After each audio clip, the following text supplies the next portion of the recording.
All right, let's jump straight into this explainer. Today, we're unpacking the exact mechanics of how to transition a luxury real estate portfolio from being an exhausting, round-the-clock founder-led job into a fully systematized institutional-grade enterprise, one that is absolutely primed for a premium acquisition. Because let's be real, if you've ever felt like your high-value property is running you rather than the other way around, you are in exactly the right place. We're going to take a hard look at the specific data and the exact strategies that top-tier operators use to prep their assets for massive private equity buyouts. So, we have to start by tackling a massive pain point in this space. It's known as the luxury ownership paradox. It's this super common scenario where investors accidentally buy themselves endless operational friction instead of a hands-off, wealth-generating asset. You know the story, right? You acquire a gorgeous seven-figure piece of real estate for leverage, status, financial freedom, but without the proper infrastructure, your daily life gets completely swallowed up reacting to guest complaints, chasing down cleaners, or trying to fix a broken smart lock at 11 o'clock at night. On paper, it looks like freedom, but in reality, it's a total trap. To put this into perspective, just think about the sheer magnitude of the global luxury rental market. We are talking about $1.38 trillion, and it's growing at a steady 7.9% every single year. High net worth travelers are totally bypassing traditional five-star hotels now. They're demanding private estates, fully staffed yachts, secluded villas. What this tells us is that the financial stakes for getting your operational architecture right have literally never been higher. There's an enormous amount of money on the table here, but capturing it requires real institutional precision. Definitely not amateur effort. Here's our roadmap for today to help you command that maximum EBITDA multiplier. First up, the ownership paradox. Second, targeting true enterprise value. Third, the sovereign systems manifest. Fourth, institutional de-risking protocols. And finally, the exit architecture. All right, Part 1, the luxury ownership paradox. We really need to confront why managing a high-value estate with the logistics of a budget motel inherently devalues your real estate. Treating a multi-million-dollar property like a casual side hustle is literally the fastest way to erode its physical condition and absolutely tank its financial yield. The stark contrast between commodity hosting and asset governance perfectly illustrates the paradigm shift we've got to make. We're moving away from chaotic, volume-driven commodity hosting and moving toward disciplined, highly optimized asset governance. See, commodity hosting relies on panic discounting your rates just to keep the calendar full. That introduces massive wear and tear, and worse, it trains algorithms to view your asset as cheap. Asset governance? That's about embracing strategic vacancy. It uses dynamic price floors to fiercely protect the brand while letting algorithms capture maximum yield during local micro-seasons. It is all about protecting the asset first and foremost. Moving right along to Part 2, targeting true enterprise value. Here is the golden rule. Private equity allocators do not buy individual operational jobs. No way. They buy predictable, systemized yield structures. True financial scale only happens when your portfolio evolves past basic monthly rent collection and transforms into a standalone enterprise. That entire concept is grounded in the fundamental cap rate formulation. To command top-tier multipliers, you have to prove that your cash production is fueled by automated systems and clear net operating income, not just lucky mid-market booking trends.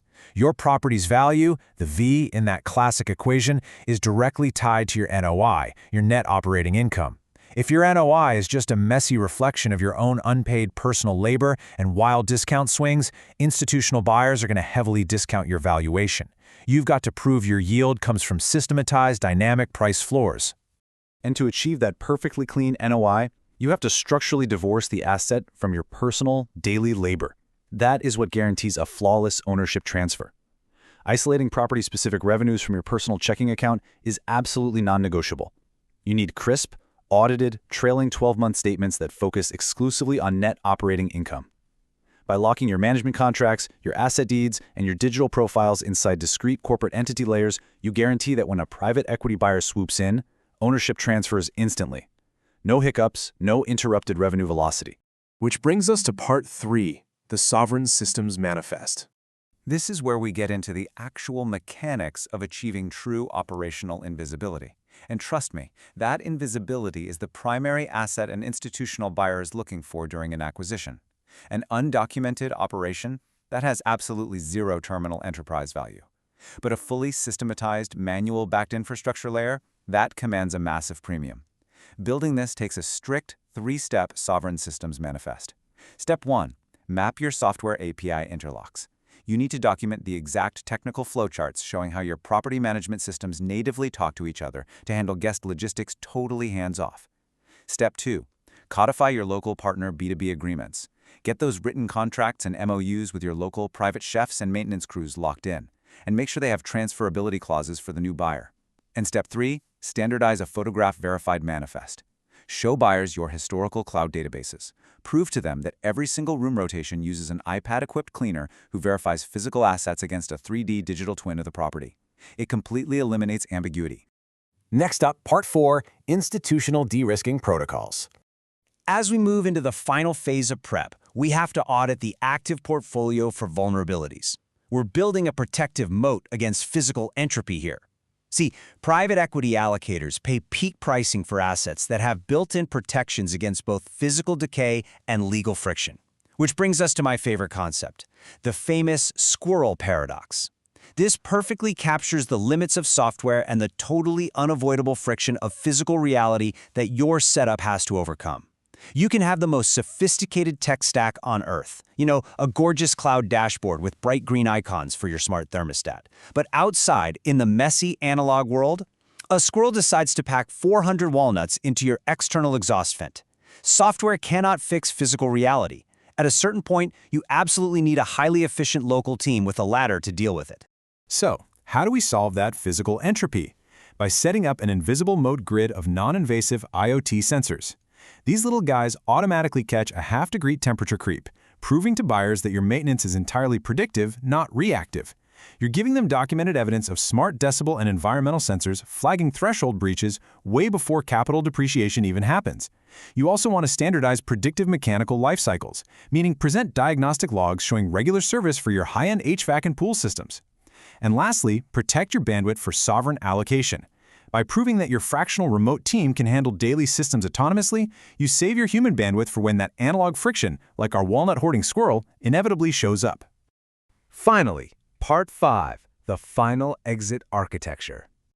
Bringing all these pillars together lets us construct the ultimate acquisition model, the exact thing private equity is just itching to buy. This is the moment we completely shift from being a stressed-out, reactive landlord into an elite asset governor, sitting right on top of a stabilized, high-yield investment platform. Because true luxury, it isn't just about imported marble countertops and infinity pools. It is about providing rational certainty to corporate buyers. It's showing them an executive cash machine that's ready to scale globally on day one. Rational certainty means that whether a high-net-worth guest is checking in or a private equity auditor is tearing through your books, everything functions flawlessly in the background. The systems themselves are totally invisible, but their massive impact on the net operating income is undeniable. So I want to leave you with a final, somewhat provocative thought. Are you prepared to audit your operations right now, today, to ensure your portfolio actually achieves its true terminal enterprise value? Do you own just another rental property, or do you own a high-performance asset protected by a highly structured governance layer? Because how you answer that question literally changes everything about your exit multiplier. Thanks so much for joining me on this explainer, and I highly encourage you to take a real hard look at your own operational architecture today.